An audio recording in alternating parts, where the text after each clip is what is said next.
Persaingan dunia bisnis yang semakin kompetitif memaksa perusahaan untuk memiliki strategi bisnis yang sesuai. Perusahaan dituntut oleh lingkungan bisnis yang kompleks dan dinamis.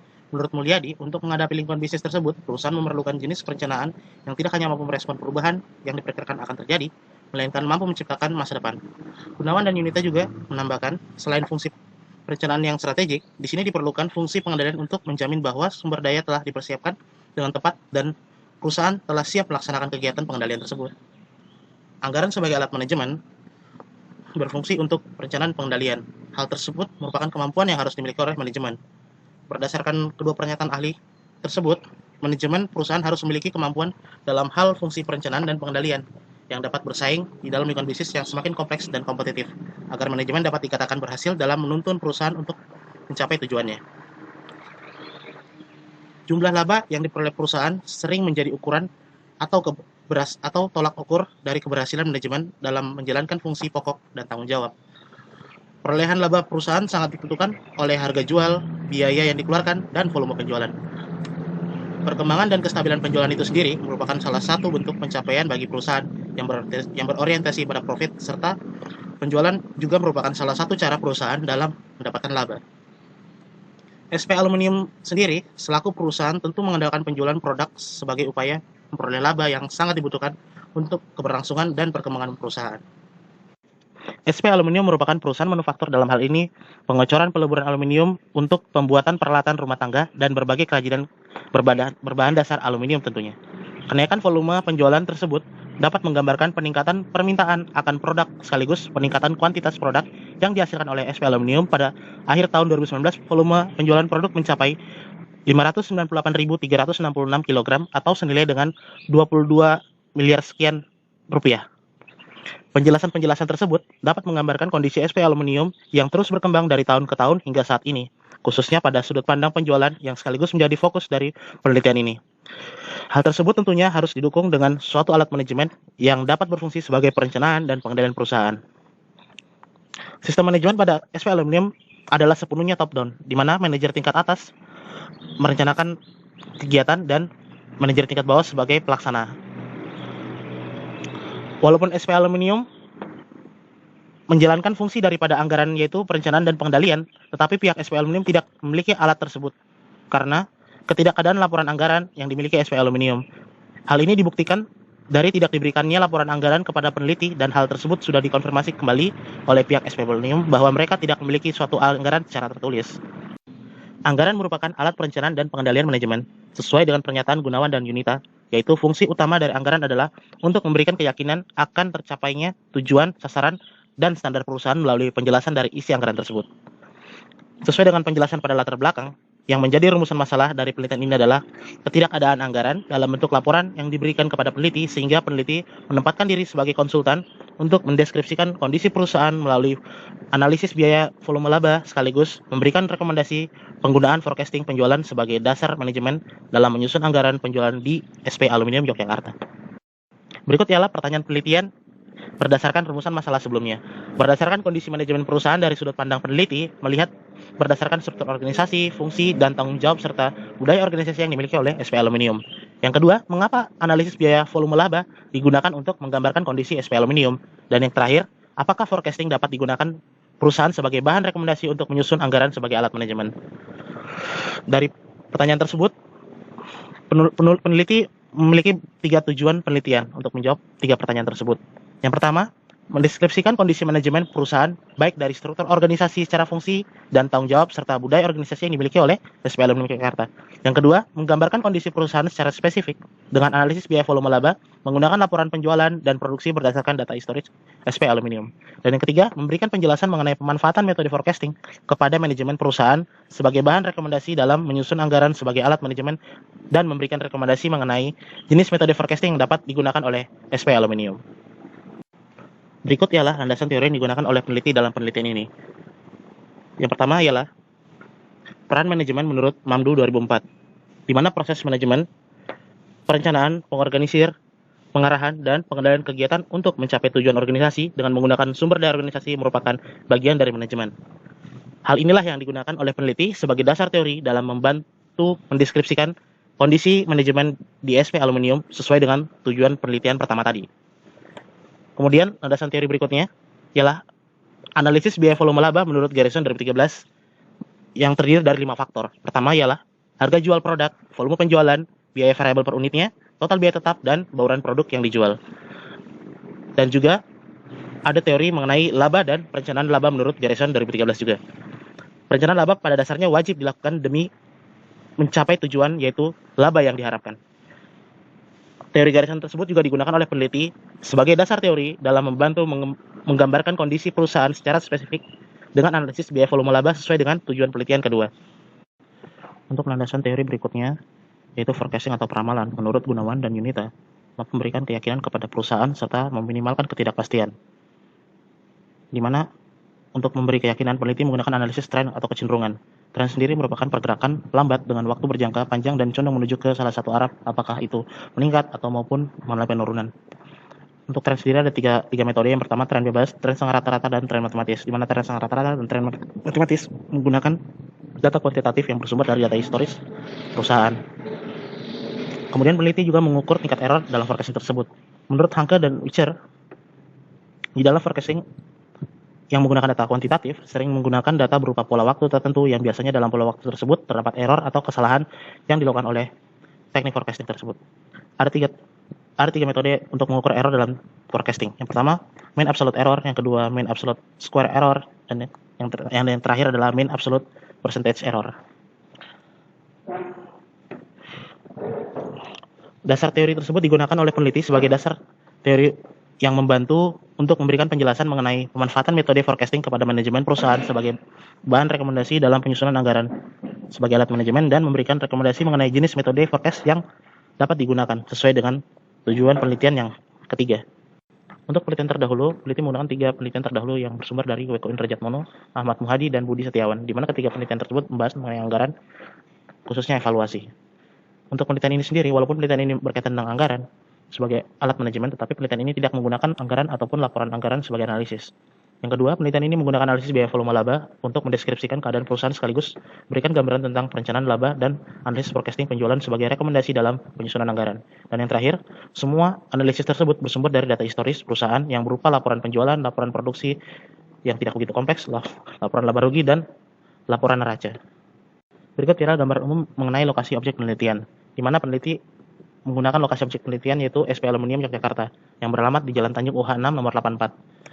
Didirikan oleh Bapak Endro pada tahun 1963 yang diawali dengan kurang lebih 50 orang tenaga kerja dan dengan kapasitas kurang lebih 1 ton per hari.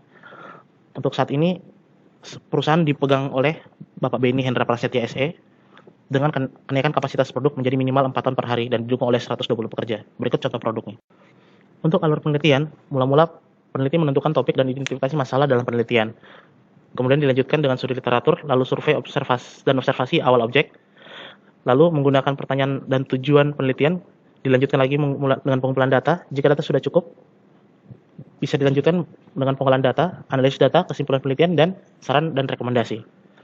Untuk desain penelitian, peneliti menggunakan pendekatan kualitatif deskriptif, di mana proses penelitian dilakukan menggunakan pertanyaan dan penelusuran, lalu data dikumpulkan berdasarkan lingkup partisipasi antara peneliti dengan responden untuk menjelaskan fenomena yang berkaitan dengan objek penelitian. Studi kasus yang menurut Yin merupakan inquiry empiris yang menyelidiki fenomena dalam kehidupan nyata, bila mana batas antara fenomena dan konteks tak terlihat dengan jelas, dan di mana sumber-sumber atau bukti digunakan. Memanfaatkan data historis dari lokasi objek penelitian. Untuk sumber data, peneliti menggunakan data primer dan data sekunder, di mana data primer ialah wawancara mendalam semi terstruktur berasal dari tangan pertama atau informan, dengan menggunakan 3 narasumber atau responden yang dipilih berdasarkan tugas, wewenang, dan tanggung jawab di perusahaan tersebut. Selain wawancara, peneliti juga melakukan dokumentasi langsung di lapangan. Untuk data sekundernya, merupakan data profil perusahaan, literatur, buku, serta jurnal terkait, dan website milik SP Aluminium yang dipublikasikan di dunia maya. Untuk pengujian validitas, peneliti menggunakan triangulasi sumber dan triangulasi teknik. Lalu, pengujian reliabilitas menggunakan pengecekan kembali. Hasil penelitian berdasarkan struktur organisasi SP Aluminium, terdapat rangkap jabatan yang dilakukan oleh Bapak Beni Hendra Prasetya SE dengan alasan pertama, belum menemukan seseorang yang sesuai untuk ditempatkan di posisi tersebut. Yang kedua, walaupun perusahaan sudah berbentuk CV tetapi masih enggan untuk menyerahkan kepada pihak luar keluarga pemilik layaknya perseorangan. Dampaknya, kemungkinan akan terjadinya fraud dan penyalahgunaan dari tanggung jawab dan fungsi dari jabatan di kemudian hari itu cukup tinggi. Untuk budaya organisasi atau budaya perusahaan, SPL Aluminium memiliki suatu budaya perusahaan yang selalu diulang dan diterapkan setiap harinya, yaitu Plan, Do, Check, and Action, disingkat PDCA. Berikut ialah hasil penelitian dari analisis biaya volume laba. Diawali dari penjualan pada tahun 2019 nilai 22 M sekian rupiah. Ya, kemudian yang diikuti dengan pengklasifikasian tetap dan garis total biaya tetap tunai. Lalu dari persinggungan garis antara garis tetap penjualan dan biaya tetap terdapat break even point senilai 9 M sekian rupiah atau dengan volume penjualan 263.000 kg sekian. Jika SP Aluminium ingin mencapai titik pengembalian, dia harus mencapai atau melebihi break even point tersebut. Terus untuk target yang menjadi target penjualan di tahun 2020 ialah senilai 25 M rupiah sekian atau dengan volume penjualan 665 kg sekian. Dengan target laba sebanyak 2 M sekian dari selisih antara target penjualan di tahun 2020 dengan target penjualan di 2019.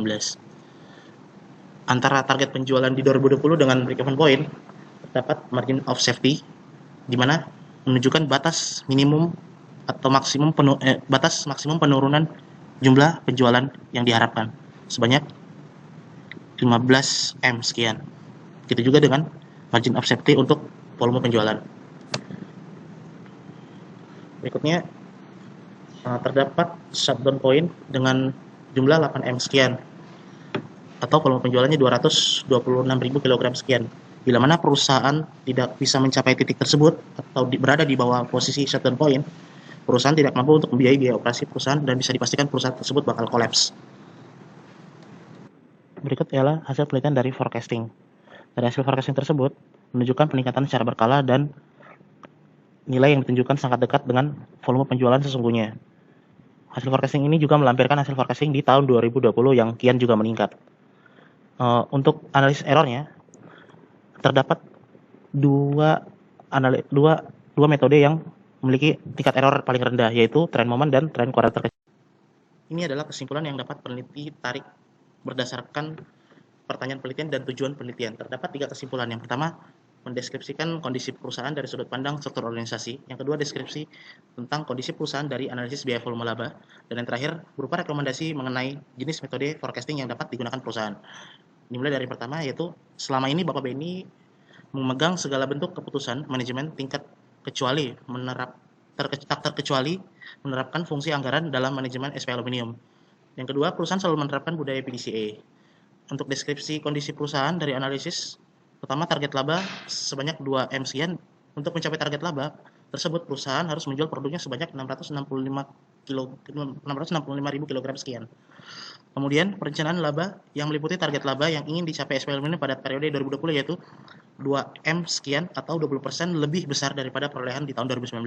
Untuk titik impact atau break even pointnya mencapai pada poin 9 M sekian untuk rupiah dan penjualannya sejumlah 265.000 kg sekian. Titik penutupan usaha atau shutdown point senilai 8 M sekian rupiah atau dengan batas penjualan minimal 226.000 kg sekian. Dan margin pengaman atau safety terdapat 15 M sekian dengan penjualan sebesar 401.523 kg sekian. Untuk biaya pungkit operation atau operation leverage, suatu perubahan penjualan akan mengakibatkan perubahan 1,4 kali lipat terhadap laba pada SP Aluminium tersebut. Untuk rekomendasi mengenai jenis metode forecasting yang dapat digunakan, hasil forecasting analisis trend menunjukkan penilaian secara berkala dan garis trend yang diramalkan sangat mendekati dengan nilai volume penjualan yang terjadi atau sesungguhnya, sehingga analisis tersebut juga dapat digunakan atau menjadi rekomendasi yang baik untuk peramalan penjualan di periode berikutnya. Mengenai analisis tingkat errornya, forecasting juga turut mendukung penuh untuk menjadikan analisis trend moment dan analisis trend kuadrat terkecil menjadi metode referensi atau rujukan karena kan tingkat error yang paling rendah. Berikut adalah beberapa saran yang dapat diberikan oleh peneliti. Yang pertama, SP Aluminium harus memanfaatkan anggaran sebagai alat manajemen melihat perkembangan perusahaan yang kian pesat. Yang kedua, SP Aluminium juga harus memberikan pertimbangan mengenai pemisahan tugas, tanggung jawab, dan fungsi. Yang ketiga, mempertimbangkan untuk menggunakan analisis biaya volume laba sebagai bahan referensi yang mendeskripsikan penjualannya. Yang terakhir, SPL Aluminium sebaiknya mempertimbangkan manfaat forecasting untuk perencanaan yang lebih baik lagi.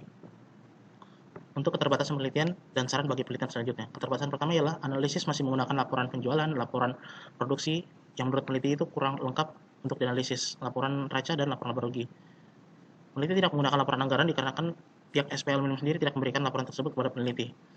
Padahal manajemen menjalankan daripada fungsi anggaran tersebut dalam pelaksanaannya. Untuk saran bagi penelitian selanjutnya, saran untuk penelitian selanjutnya lebih mengembangkan penelitian tentang perencanaan penyusunan anggaran sebagai alat manajemen tidak hanya dari satu sisi saja, atau dari sisi analisis penjualan saja. Yang kedua, walaupun informasi penjualan merupakan faktor penting dalam penyusunan anggaran sebagai alat manajemen, tetapi masih banyak elemen-elemen penting yang sangat berpengaruh selain penjualan tersebut.